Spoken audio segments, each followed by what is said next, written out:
우리가 이제 소요리 문답 통해서 지금 이제 공부를 계속 교리적인 부분을 하고 있는데, 기독론은 다 끝났습니다. 기독론 끝나고 다시 또 이제 우리가 85문으로 왔는데, 여러분들 좀 기억하실 겁니다.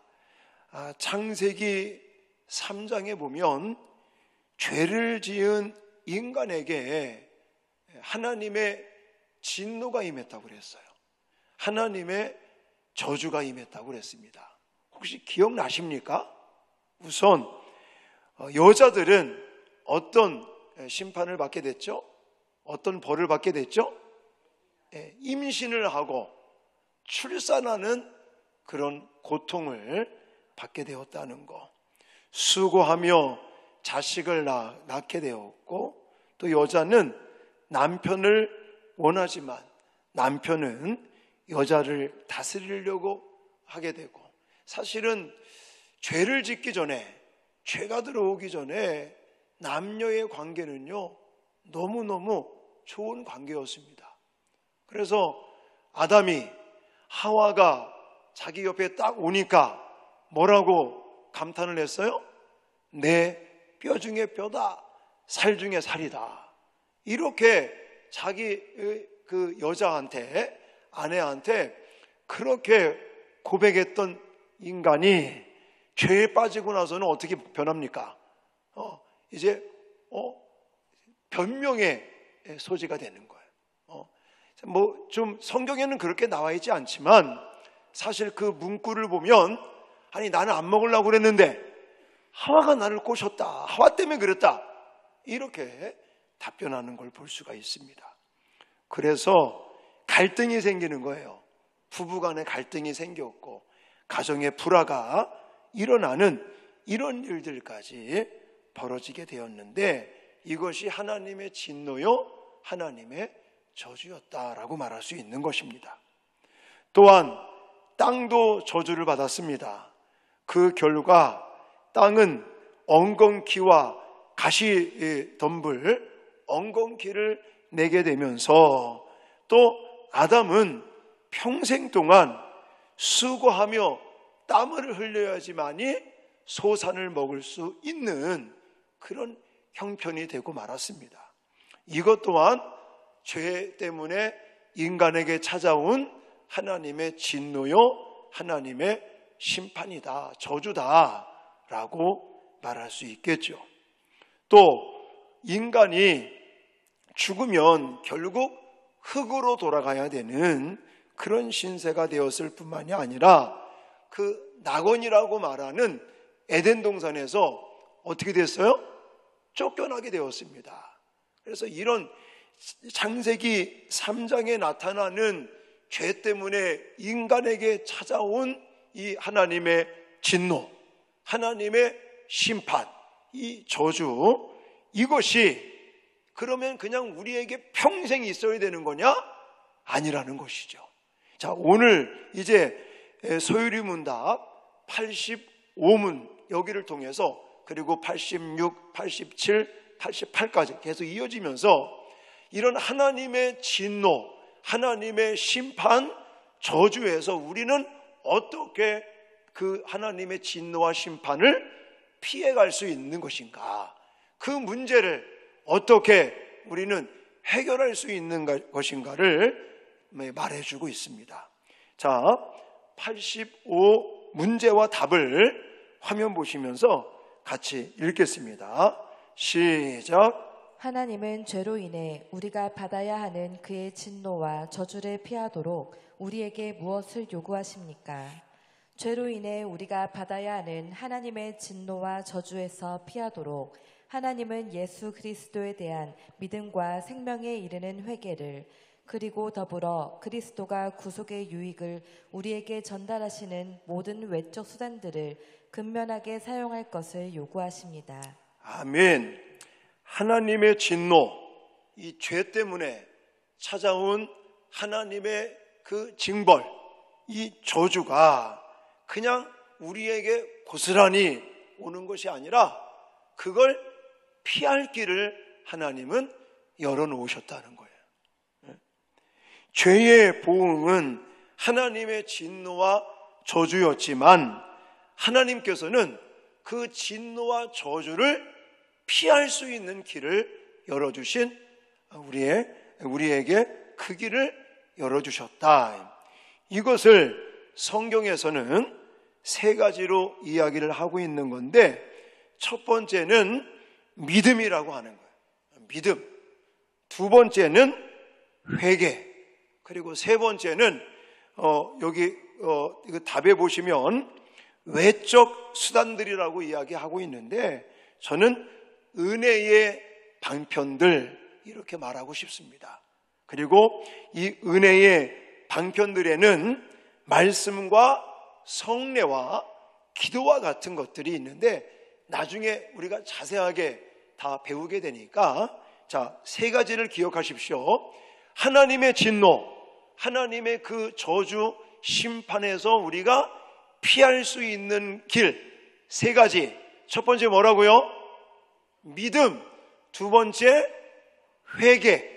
세 번째는 은혜의 방편들. 이렇게 좀 기억하시고, 또 이게 계속 우리가 공부할 거니까, 자, 보십시오. 먼저 믿음이라고 하는 것이, 믿음이라는 게 무엇인가? 이 소율이 문답 86문에서는 예수 그리스도를 믿는 믿음이란 무엇입니까? 자, 답을 한번 같이 읽겠습니다. 파란 글씨 읽겠습니다. 시작. 예수님을 믿는 믿음이란 하나님께서 주시는 은혜인데, 예수님을 구원자로 영접하고 오직 예수님만 의지하는 것입니다. 아멘. 우리가 믿음이라는 게 뭐냐라는 질문을 받으면 히브리서 11장을 생각하게 됩니다. 히브리서 11장을 믿음장이라고 말하지 않습니까? 거기에 보면 믿음은 바라는 것들의 실상이요 보지 못하는 것들의 증거다, 이렇게 이야기를 하고 있는데, 좀 더 구체적으로 이 믿음이라는 건 무엇이냐? 하나님의 선물, 하나님의 은혜라고 말할 수 있습니다. 자, 이게 무슨 말이냐면, 믿음을 내가 무엇인가를 노력해서 얻는 것이 아니다라는 거예요. 믿음이라는 것은 나의 어떤 공로 때문에 주어지는 것이 아니고, 뭐라고요? 선물이다. 선물. 여러분, 선물 받을 때 돈을 내고 받습니까? 아닙니다. 내가 무엇인가 열심히 일해서 받는 것은 선물이라고 말하는 게 아니라 삭시다, 이렇게 말하는 거죠. 월급이다, 주급이다, 삭시다, 노임이다, 이런 얘기를 합니다. 자, 믿음이라고 하는 것은 내 자신의 공로로 말미암아 받는 것이 아니라는 거예요. 자, 내가 믿었기 때문에 받는 것이 아니라는 거예요. 우린 착각에 빠집니다. 우리는 자꾸만 내가 믿으니까 하나님께서 나를 구원해 주셨다라고 자꾸만 생각을 하고 말을 하거든요. 또 다른 사람은, 그 사람은 안 믿었기 때문에 구원받지 못한다라고 자꾸 말을 합니다. 잘못된 거예요. 자, 내가 믿음으로 구원을 받는 것은 나의 공로가 아니라고 뭐라고요? 하나님의 선물이라고요. 은혜라고요. 은혜라는 게 뭡니까? 받을 수 없는, 그런 자격이 안 되는 사람에게 주는 걸 은혜라고 그러는 거예요. 자, 에베소서 2장 8, 9절에 이렇게 말하고 있습니다. 자, 같이 읽겠습니다. 시작. 너희는 그 은혜에 의하여 믿음으로 말미암아 구원을 받았으니 이것은 너희에게서 난 것이 아니요 하나님의 선물이라. 행위에서 난 것이 아니니 이는 누구든지 자랑하지 못하게 함이라. 아멘. 자, 우리가 구원을 무엇으로 받습니까? 믿음으로 받아요. 믿음으로 말미암아 구원을 받아요. 그러니까 목사님, 내가 믿어서 하나님이 나를 구원시킨 거 아닙니까? 틀렸다니까요. 그 원리가 아니라, 그 내가 믿음으로 구원을 받는 건데 그 믿음이라는 게 나에게서 난 게 아니고 누구에게서 났다? 하나님에게로부터 나에게 선물로 주어지는 거라는 거예요.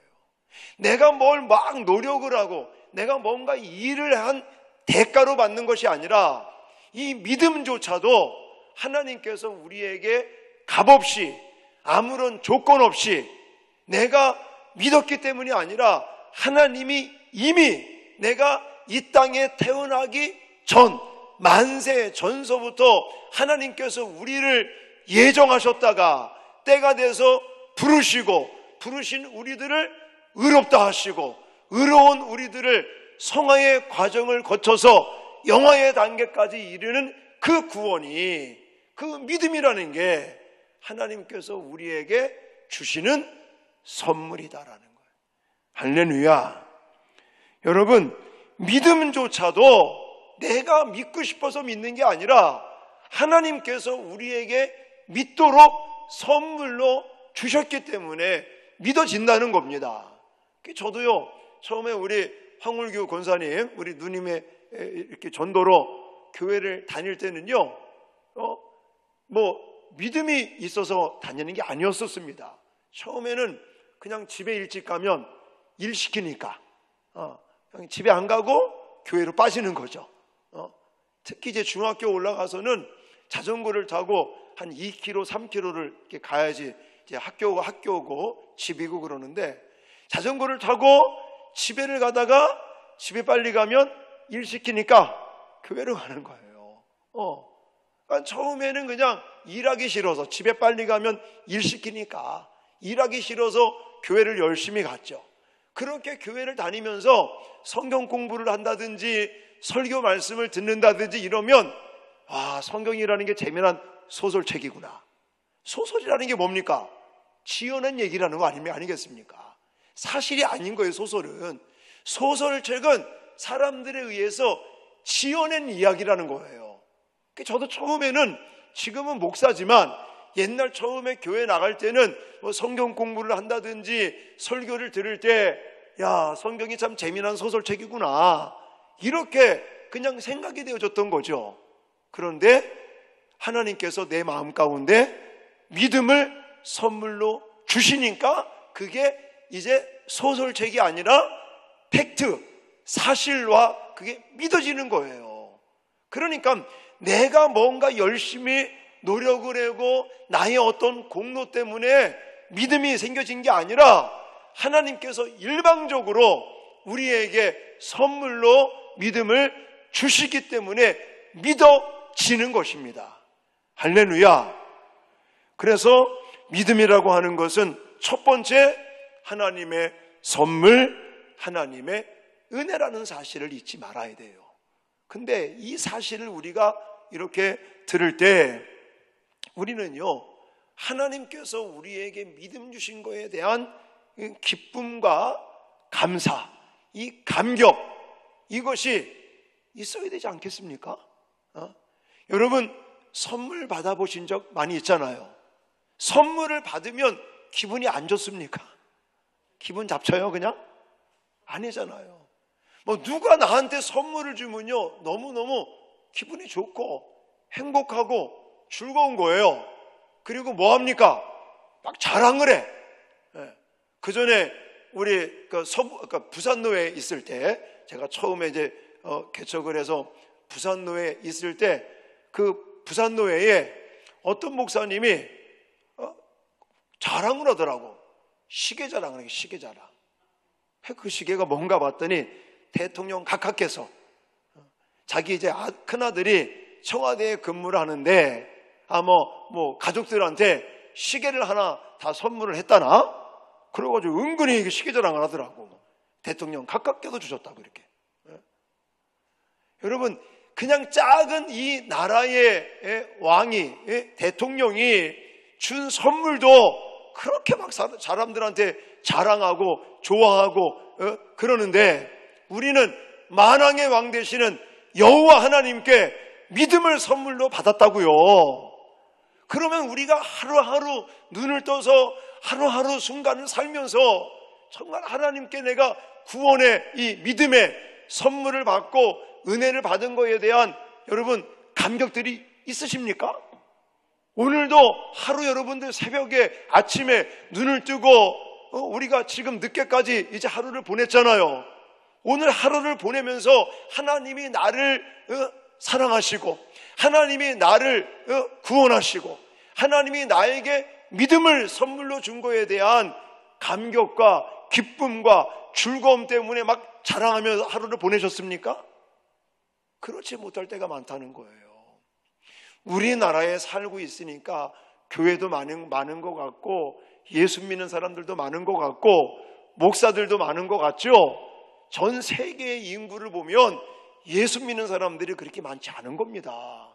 그렇다면 우리는 하나님께서 우리를 택해 주시고 믿음을 선물로 주시고 구원받게 하시고 하나님의 자녀가 되게 하는 이런 은혜를 받았다면 우리는 날마다 즐거워하고 기뻐하고 감격하는 그런 순간순간을 살아야 되지 않겠습니까?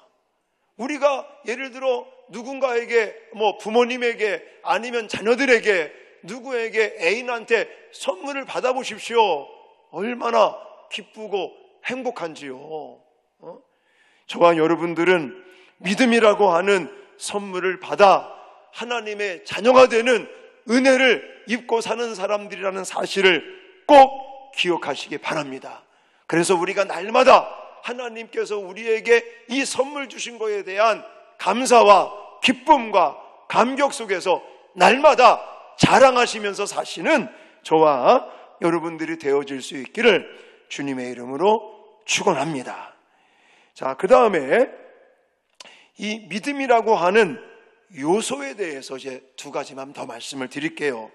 사실 이 신학 공부를 하다 보면 어떤 분들은 이 믿음의 요소를 세 가지로 이야기하는 사람들도 있어요. 지적인 그런 요소, 또 감정적인 요소, 이런 여러 가지 얘기를 하는데 저는 복잡한 거 싫습니다. 요 두 가지, 제가 지금 설명드릴 요 두 가지만 아셔도 우리는 충분합니다. 그래서 어떤 책을 보다 보면 세 가지를 이야기하시는 분들도 계시지만 그런 신학자들도 있지만 제가 공부해 보니까 그렇게 복잡하게 알 필요 없습니다. 우리는 믿음의 요소를 딱 두 가지만 아시면 됩니다. 첫 번째는 뭐냐? 영접하는 것이다. 누구를 영접하는 것이다? 예수 그리스도를 영접하는 것이다 라는 것을 기억하시기 바랍니다. 자, 믿음에는 크게 두 가지 요소가 있다고 보시면 되는데 첫 번째가 예수님을 영접함으로 우리가 믿음을 선물로 받는다는 거예요. 자, 요한복음 1장 12절 말씀 같이 한번 읽겠습니다. 시작. 영접하는 자, 곧 그 이름을 믿는 자들에게는 하나님의 자녀가 되는 권세를 주셨으니. 아멘. 너무나 잘 알고 있는 성경 구절이죠. 영접하는 자, 그는 자녀가 되는 권세를 주셨다. 이렇게 말씀하고 있습니다. 여러분, 영접한다는 뜻이 뭔지 여러분 아십니까? 영접한다 그러면 많은 사람들이 예를 들어 손님이 방문하면 그분을 모셔다가 뭔가 음식을 대접하고 이런 것들을 영접이라고 생각하는 사람들이 많은데 지금 이 요한복음에서 말하는 영접은 그런 뜻이 아닙니다. 여기서 말하는 이 영접은 람바노라는 단어를 쓰고 있는데 이 람바노라고 하는 이 단어는 취하다 아니면 받아들이다 이런 뜻을 가지고 있어요. 다시 말해서 믿음이라고 하는 것은 예수님을 나의 구주, 나의 구원자로 그것을 받아들인다. 더 좀 다른 말로 표현한다면 인정한다. 이렇게 말할 수 있는 것입니다. 그래서 우리가 지난번에 기독론에 대해서 공부할 때 예수 그리스도가 우리의 구원자가 되는 것은 세 가지 직분을 가지고 있기 때문에 세 가지 직분을 가지고 있다고 그랬잖아요. 예수님께서 우리의 제사장, 영원한 제사장이 되시고 예수 그리스도께서는 선지자가 되시고 왕이 되신다라고 하는 것들을 내가 받아들이고 인정하는 자들, 그런 사람들에게 하나님은 믿음을 선물로 주신다는 것입니다.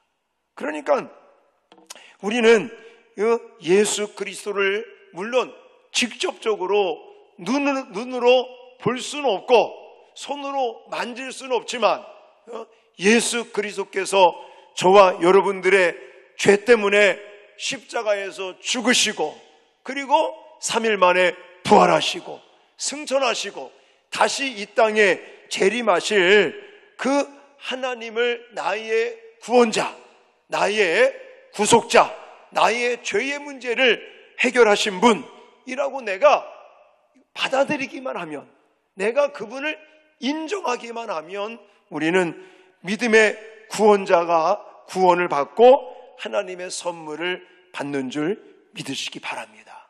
그러므로 믿음의 요소 첫 번째는 예수 그리스도를 나의 구원자로 뭐 하는 것이라고요?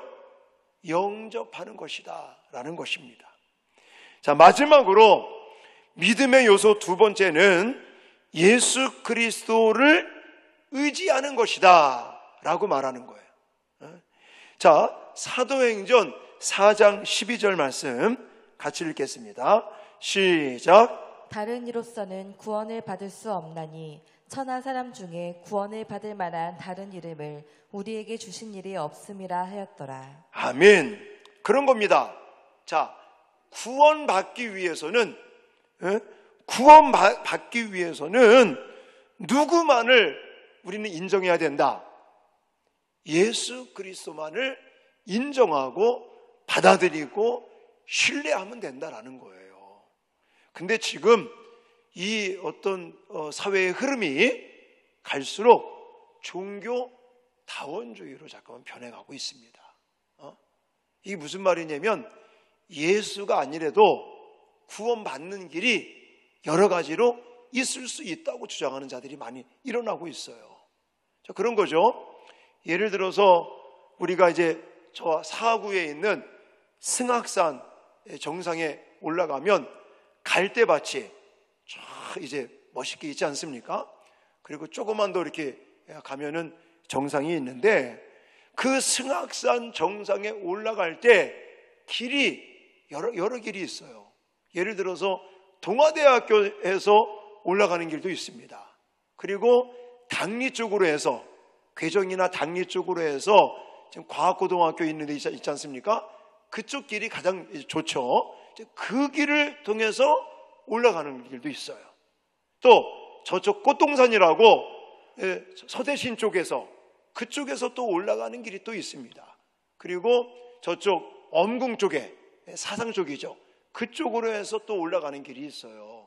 그러니까 그 이야기를 하면서 예를 들어 동아대학교에서 올라가든 아니면 괴정이나 당리 쪽에서 올라가든 서대신에서 올라가든 엄궁 쪽에서 올라가든 나중에 길은 여러 가지 길이나 올라가면 정상에서 만나는 것처럼 예를 들어 불교에서 있는 구원이나 또 천주교에서 믿는 구원이나 기독교에서 믿는 구원이나 나중에는 다 똑같은 것이다. 우리는 하나다라고 주장하는 자들이 절대적으로 그렇지 않습니다.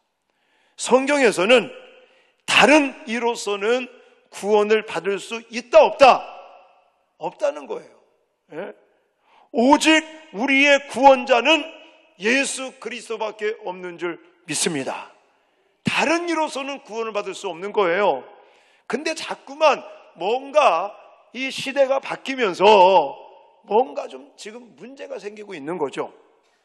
자, 요한복음 20장 31절에도 이렇게 말씀하고 있습니다. 자, 같이 읽겠습니다. 시작. 오직 이것을 기록함은 너희로 예수께서 하나님의 아들 그리스도이심을 믿게 하려 함이요 또 너희로 믿고 그 이름을 힘입어 생명을 얻게 하려 함이니라. 아멘.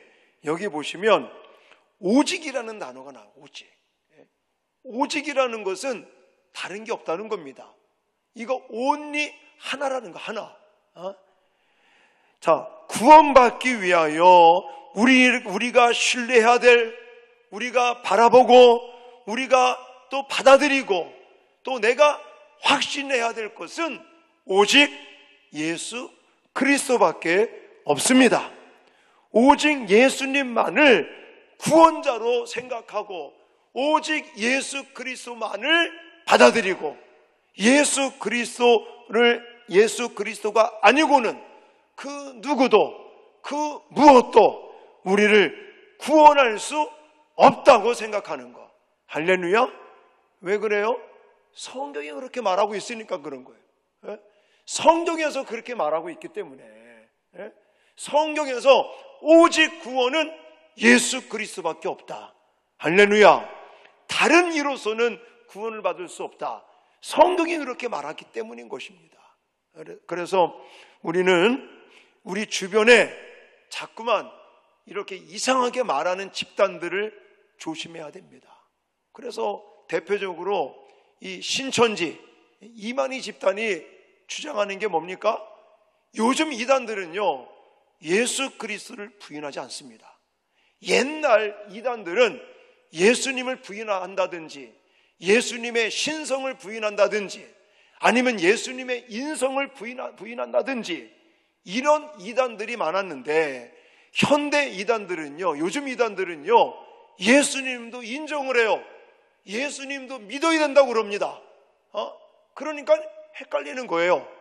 근데 오직 예수가 아니라 예수를 믿어야 된다라고 말하고 뒤에 가서는 무엇인가 구원의 완성을 이루는 것이 있다라고 주장을 합니다. 그래서 신천지에서는 누가 구원의 완성자라는 거예요? 이만희가. 다른 이단 집단에는 예수를 말하기도 하지만 예수를 믿는 것 가지고는 부족하다는 거예요. 그래서 이만희 집단은요, 우리를 바벨론이라고 말합니다. 바벨론. 세상의 바벨론. 예수만 믿어서는 안 된다고 주장하는 자들이에요. 그래서는 그 신천지 이만희가 가르치는 가르침을 받고 12지파 안에 들어와야 이만희를 통해서 진정한 구원의 완성이 이루어진다라고 말하고 있는데 성경은 그렇게 말하고 있는 것이 아닙니다. 성경은 오직 구원은 예수 그리스도밖에 없습니다. 그 누구도 예수 그리스도 외에 그 누구도 구원시킬 구원자, 구원을 완성시킬 자는 아무도 없습니다. 그러니까 오직 예수 그리스도만을 의지하는 것이 믿음의 요소가 되는 거예요. 자, 오늘 말씀을 이제 정리한다면 과거 하나님의 진노, 하나님의 저주가 이 죄 때문에 임하게 됐습니다. 근데 너무너무 다행스럽고 감사한 것은 그 하나님의 진노, 하나님의 저주 심판을 하나님은 피할 수 있도록 해주셨다는 거예요. 피할 수 있는 방법, 피할 수 있는 길을 열어주셨는데 그게 세 가지로 말할 수 있다는 거예요. 첫 번째는 예수 그리스도를 믿는 믿음, 두 번째는 회개, 세 번째는 은혜의 방편들 이렇게 말합니다. 그리고 은혜의 방편 안에는 말씀과 성례와 기도 같은 게 있는데 나중에 이거 다 자세히 우리가 공부할 거니까 자, 세 가지만 기억하시면 돼요. 첫 번째 뭐라고요? 믿음, 두 번째는 회개, 세 번째는 은혜의 방편들. 이래서 오늘 첫 번째로 공부한 게 믿음에 대한 걸 공부한 거예요. 믿음 그러면 우리는 선물이다. 하나님의 은혜로 우리가 뭔가 공로를 세워서 받는 것이 아니라 전적으로 하나님께서 일방적으로 우리에게 주시는 선물 은혜다라는 것을 기억하면서 또 이 믿음이라고 하는 것은 구원자로 예수 그리스도를 구원자로 영접하는 것 그리고 예수님만을 의지하는 것 이 두 가지 요소가 있다는 사실들을 기억하시면서 우리 자신에게 이제 신앙생활을 오래 하고 있는 우리 자신들에게 질문을 던져야 되는 거죠. 나는 예수님만을 높이고 예수님만을 의지하고 예수님만을 우리는 바라보면서 살아가고 있는지. 왜냐? 그분만이 구원이시기 때문에, 또 그분이 우리에게 선물로, 은혜로 믿음이라는 것을 주셨기 때문에, 그래서 우리는 예수님이 우리의 삶에서 차지하는 비중이 얼마나 많은가 적은가, 예수님이 가장 높은 자리를 차지하고 있는지, 아니면 내 자신이나 세상의 다른 것들이 더 비중을 차지하고 있는지, 나의 믿음 생활을 점검하시고 체크하시면서 날마다 정말 하나님께서 우리에게 값없이 거저주신 그 선물, 그 은혜로 말미암아 날마다 기뻐하시고 감격하시고 그리고 자랑하시면서 사시는 저와 여러분들이 되어지시기를 주님의 이름으로 축원합니다.